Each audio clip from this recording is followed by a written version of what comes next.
What's going on, you guys? Petplatypus here, and I do apologize if I look worse than usual. I'm kind of tired. I'm recording this early in the morning because me and my friend are going to hang out, but I want to get you guys Dragon Ball Super, and I also want to give you guys some updates real quick. First of all, a lot of reviews coming. We're going to do My Hero Academia and Attack on Titan tomorrow, and then the day after that, I'm going to be reviewing the Ghost in the Shell movie. It was supposed to be my movie review for March. I didn't get around to seeing it until now, but I'm not sure if there's anything I'm going to see in April, so this will just be a perfect movie to have for this month, and then we'll go from there. If you're wondering what happened to February, it would have been Lego Batman or John Wick 2. I saw Lego Batman. I didn't end up seeing John Wick 2, but Lego Batman was really good, so there's your fucking bullshit review of it. It was really, really funny. But anyways, you don't want to hear about all that. You want to hear about Dragon Ball Super episode, what is this, 86? I believe this is 86. This was a really good episode of Dragon Ball Super. I'm going to get that out of the way right away. This was a fantastic episode, honestly. But there are two issues with it. So we're going to talk about those real quick.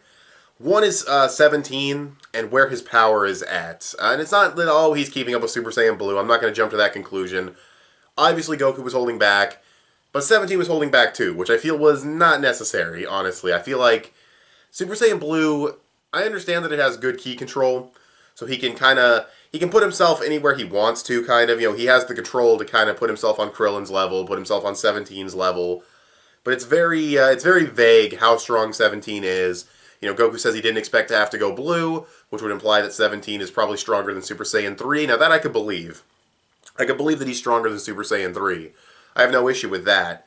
What I have issue with is him keeping up with Super Saiyan Blue at all, and we don't really know if he did or not. You know, Goku was holding back, but then 17 was holding back, and it's really vague, and I don't know, it's just, that could have been a little clearer, because he shouldn't be anywhere near blue. That's the thing. Like, Frieza, sort of a special case, his race, you know, Frieza himself, his potential, you know, it's different. 17, I mean, maybe, you know, he is an android, he can train as long as he wants without ever getting tired, so that's a thing. That's another thing people have been bitching about. People have said, you know, oh, 17's not showing any fatigue after sparring with Goku. Androids don't show fatigue, dumbass, so what the fuck did you expect? But anyways, there's that. Not a major issue, just very vague. The other issue, though, and this is an actual issue, this is an inconsistency, at least I believe it is, you can correct me below, Goku and the Oob thing. Dende is talking to Goku about Oob, and he's telling him, you know, there's this kid from a village, and you should train him, and Goku's like, I don't know, that's not really my kind of thing, and then he's like, but he's the reincarnation of Boo, and you get the flashback, which was really cool.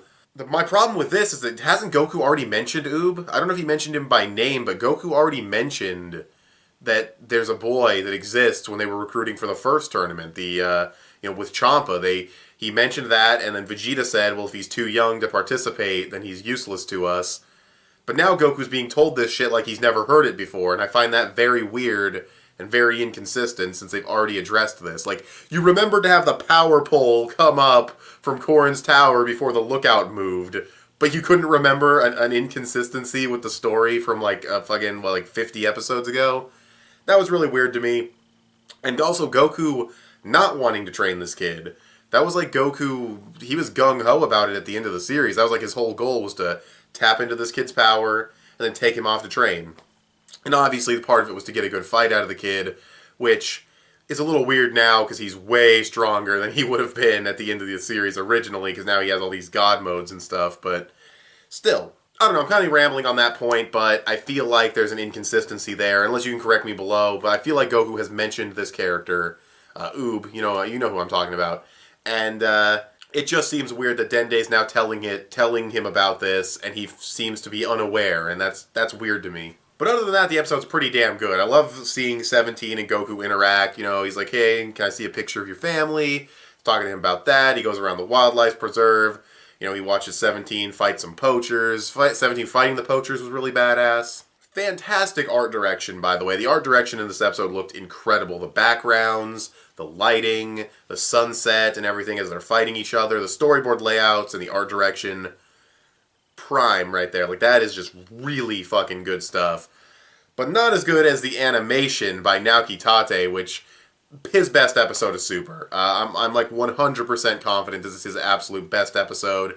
His art slips a little rough, even for me in a few places, but the animation is so good. So many complex movements.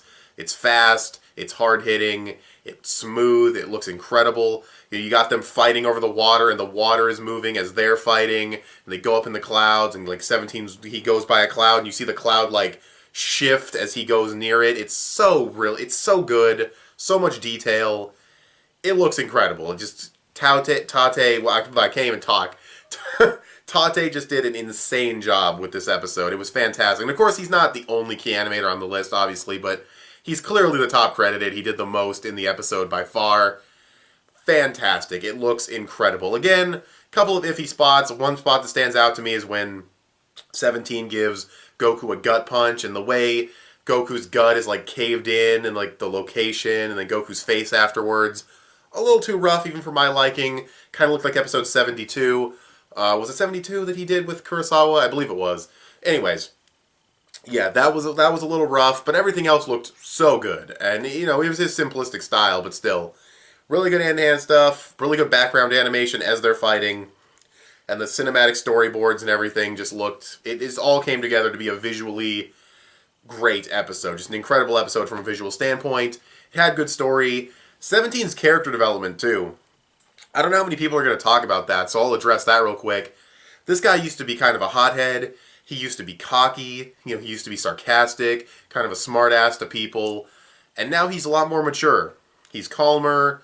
You know, he has, I don't want to say like a nihilist attitude, but he's kind of just like, yeah, you know, if everyone gets destroyed at once, that's just what's going to happen. It's fine. You know, Goku actually ended up telling him what's at stake, and he still doesn't want to participate because all he cares about is protecting the animals. Which is weird because you think, oh yeah, save the fucking universe so the animals can live. But basically he just says, if we're all gonna just die all at once, fine, you know, it's just gonna happen. So, very interesting character, almost hermit-like in a sense, but he has a wife and kids, he's just not with them right now. It's really interesting, the direction they've gone with his character. It's a really interesting progression from what he used to be, and I really like it. It's definitely really, really solid character development. But that's pretty much the episode. Fantastic animation, great storyboarding, really iffy with the oob thing, kind of iffy with the power scaling, mostly just because it's kind of vague. Trying not to jump to conclusions, because I know how Dragon Ball fans can be.